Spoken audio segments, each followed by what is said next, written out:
Recaptures the dribble. Free to shoot. Banks it in! A three-pointer for Trae Young! You are a cheat code! What's up, everyone? Welcome back to another one of my videos. And in this video, we're going to be doing players with stock up and stock down.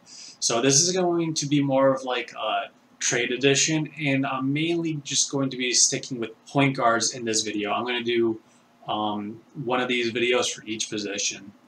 So up first, we're going to be going over point guards with their stocks up. And the first player I have on the list is Jrue Holiday, which his ADP was 31, so you're getting him in like the 4th round. And right now he's ranked as the number 4 overall point guard. And my recommendation is to trade him while you can, while his stock is high. Because A, even though he's only missed 1 game, 2 of the last 3 years, 2 years ago he missed about 15 games, and he's still injury prone. Throughout most of his career, he's missed a multitude of games. So I love Jrue Holiday as just an NBA fan, but I can't never trust him because he's been injury prone in the past. So not only would I trade him because he's injury prone, he's shooting lights out right now. Right now he's shooting 52% from the floor, while his career average is 45%. So that's likely going to come down. He's shooting 60% from 2, and his career is 50%. Again, likely to come down. And he's shooting 38% from 3, which is fine. So you're probably still going to get the same amount of 3-point production if you choose to keep him. But aberration here, another aberration would be his free throw percentage. He hasn't missed a free throw yet, while his career is only a 77% free throw shooter. So all of his numbers outside of his 3-point production are likely to come down in terms of field goal percentage, free throw percentage, and even points. So be aware of that, guys, if you do decide to keep him. I think it's really good value for you right now to try and trade him for someone like a Dame. You might be able to pull off a Jrue plus another player for Lillard or something along those lines. All right, next up we have is Darius Garland. His ADP is 129, and he is currently ranked as the 2nd point guard in the league right now. Now, my recommendation is to keep him. I have him. I drafted him on my team. I'm looking to keep him unless I get a really good offer. He kind of reminds me, fantasy-wise, as a younger Chris Paul when he was putting up those really nice stats. Like right now, he's averaging 19-7, 3 threes, and 1.5 steals. So that's like a miniature Chris Paul, because his numbers have been really good as well. He's shooting 50% from the floor, and he like Jrue Holiday, has not missed a free throw.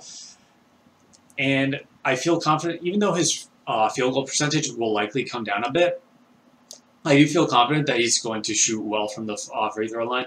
Last year, he was unhealthy, and he still shot 87%. So I don't think it's that much of an aberration that he could be close to 90% again this year.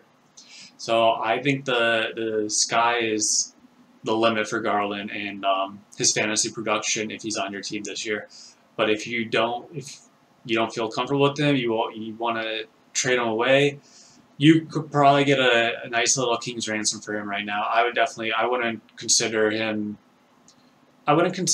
less than trying to do some kind of, if it's a 1-for-1, probably a top 40 player, top 50 if you really like a player.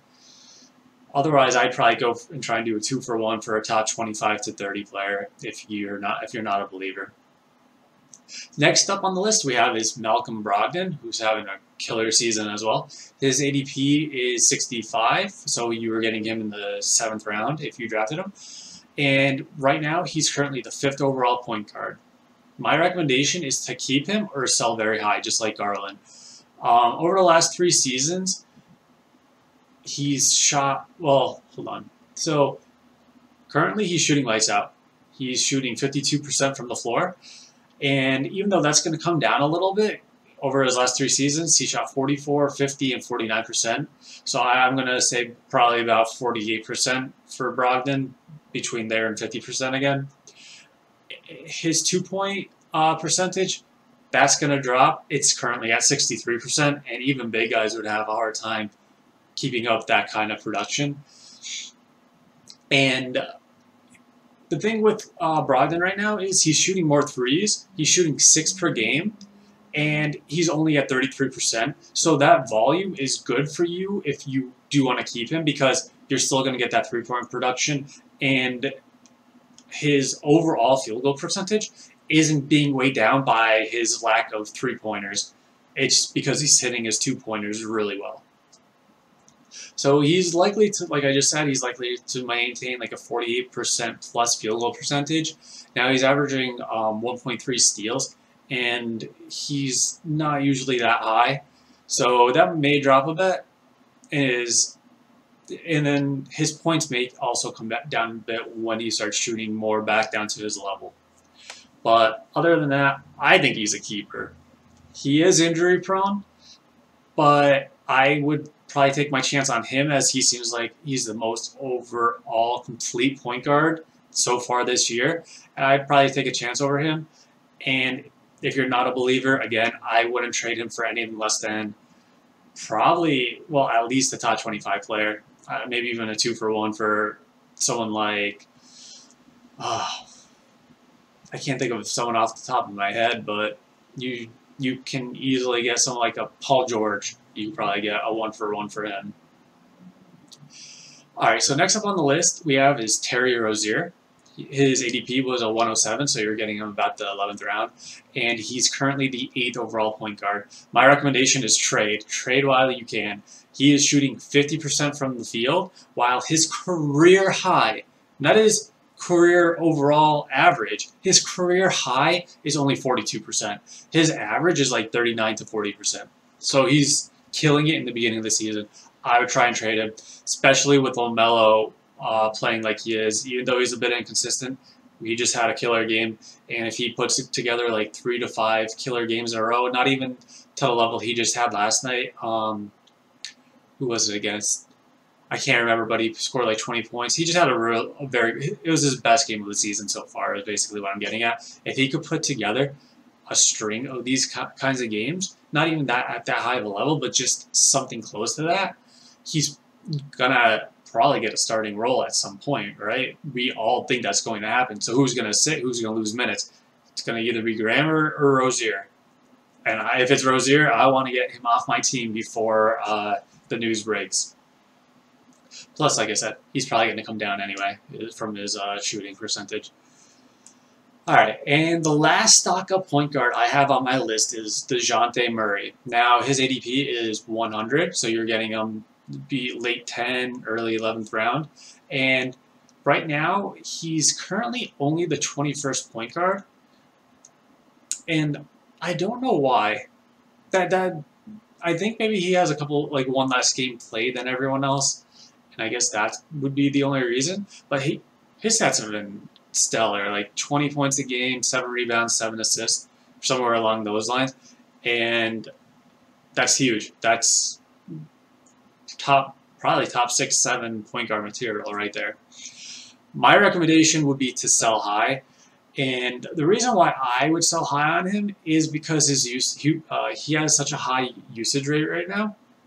And I don't think it's going to maintain that level once Derek White comes back, which is actually going to be tonight. And even if Derek White comes back and they slowly put him into the lineup and build him up, at some point, Derek White's going to take away some of Murray's usage rate. Also, Dejounte Murray is shooting 55% from the field when he's a career 45% shooter. And he hasn't missed a free throw yet this season either. So he's 100%, while his career is just a 45% free throw shooter. So again, there are so many reasons why Dejounte Murray is playing the way he is. He's shooting the ball well, and there's no one to take the ball away from him. It's just him and DeRozan right now. But once Derek White comes back, some of that usage may go to White. Some of Murray's may go to White. And at some point, Murray's going to fall back down to earth. And I would trade him while he's still hot. In regards to his shooting, at least. All right, guys. So next up, we're going to be going over the stock down point guards. And the first person on my list is Chris Paul. So his ADP was 42, so you're taking him about the 5th round. And right now he's currently the 11th point guard. So his overall stats aren't too bad, but he's only shooting, he's only averaging 11 points per game on 40% shooting. While I know he's getting older. So I know he's getting older, and one of these days he's going to fall off, and I get that. But I don't want to believe that he's going to maintain that 40% edge this year. He looks like he's playing well. He's just missing his shots. He is a career 47% shooter, and also he has high assist numbers. So his shooting's not good. His points per game aren't good, but he's averaging 9.5 assists right now, which may even be leading the league. So even though my stock is down on him, I would try to buy low. So even though he's in the stock down, since I'm looking at trades, I would try, if he's someone if you need a point guard, I would try and target him and try and buy him low because he's shooting so low and because his points per game are only 11. And something else that people haven't noticed, I don't think, is even though he's an older player, he hasn't rested in the back-to-backs yet. So he may not be resting in back-to-backs this season, which would be a huge lift for any Chris Paul owner. So he's probably at some point, he may rest here and there, but it's not going to be like Anthony Davis, Joel Embiid, Victor Oladipo, Kawhi Leonard, or any of those guys. All right, so next up on my list is D'Angelo Russell. So his ADP is 42, so you're getting him about the 5th round, and right now he's the 32nd ranked point guard, and he's playing like garbage right now. He is really bad, and I think you have no choice but to weather the storm. He is bound to play better, especially without Karl Anthony Towns. He isn't shooting the ball well from the floor. He's like 41%, I believe, and he's barely shooting any free throws. And when he is shooting free throws, he's only been 50% from the line. Like, he's a career about 80% free throw shooter. So it looks like he's just coming out of the gate slow. Also, they got blown out one game, so his stats definitely deteriorated a bit on the Lakers game, where they just got spanked because it was the first game without Karl Anthony Towns, and he just looked terrible. The whole team looked terrible. The whole team looked outclassed, and they put nothing together. They didn't look good in their most recent game either. But I think your best bet is to not panic and weather the storm. Players like him are going to get hot and cold. I would wait for him to get hot, and then if you want to sell him then, I would probably look into selling him then. But wait until he gets his numbers up, guys, because right now you're not going to get anything equivalent to Russell. The only player I think you might be able to go after is Pascal Siakam, who also hasn't been playing that well. All right, so next player up on my list is Jamal Murray, whose ADP is 37, so you're getting him in the late 4th round, early 5th maybe, possibly, and he's the 44th ranked point guard right now. My recommendation is, like D'Angelo Russell's, grind through the cold start until he starts shooting well. And I know he's day-to-day with the right elbow. I think it's a contusion, so maybe that's why he's not shooting well. But he's going to be going through his highs and lows all season long, as he just takes questionable shots and not very smart ones. So this is going to happen. When he's hot, you're going to love him. When he's cold like this, you're going to have to deal with it. So like Russell, if you want to move him, I would wait for him to get hot. It's going to happen. I know he's a little bit banged up right now as well. Don't panic. Wait for him to get healthy. Wait for him to start shooting the ball well. See what he can do for you. Because he is a young player, and young players are still, they are inconsistent. All right, next up on my list is Fred VanVleet. His ADP is 54, so you're getting him about the 6th round, and right now he's only the 24th rated point guard. So my recommendation is to absolutely keep him. He's just really not shooting the ball right now, and he's likely going to end up where his projected stats are going to be once he does start shooting well, because his whole stats are fine. It's just that he's not shooting the ball well, and he had one really bad game against Philadelphia, where all of his category stats dropped a bit because Philadelphia has a stifling defense, and he got nothing going on in that game. So even with that game, his stats look pretty good right now, and they're going to get where he was projected.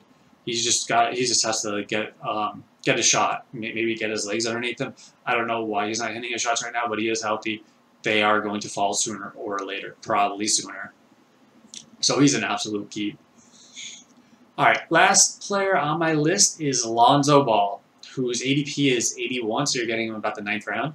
And right now he's the 28th overall point guard. And my recommendation is try and trade him if possible. Not only is his shot not falling, and it's abysmal at that, he's just not putting up the wholesale category stats that you would expect a player to put up, even if your shot's not falling. He's only averaging like 3.7 rebounds and 3.8 assists. That has to be better. That just has to be better. It has to be borderline 6, and it's not. And his points are very low, and his turnovers are still very high. And he does, but if you need steals and threes, that is all he's offering you right now. So if that's what you need, then keep him. If not, you may have to try and move him if possible, or maybe even cut him, because he's just been horrendous, and I don't know if he's going to get any better, to be honest with you. All right, guys, that is all I have in this video. So if you like this video, please give me a like. If you want more fantasy basketball content all season long, I'll be here. I'm going to be posting all sorts of videos all season long. So make sure you hit that subscribe button. And I will catch you guys in the next video, which will likely be part 2 in this series, which will be going over we'll be going over shooting guards. All right, guys, have a good day.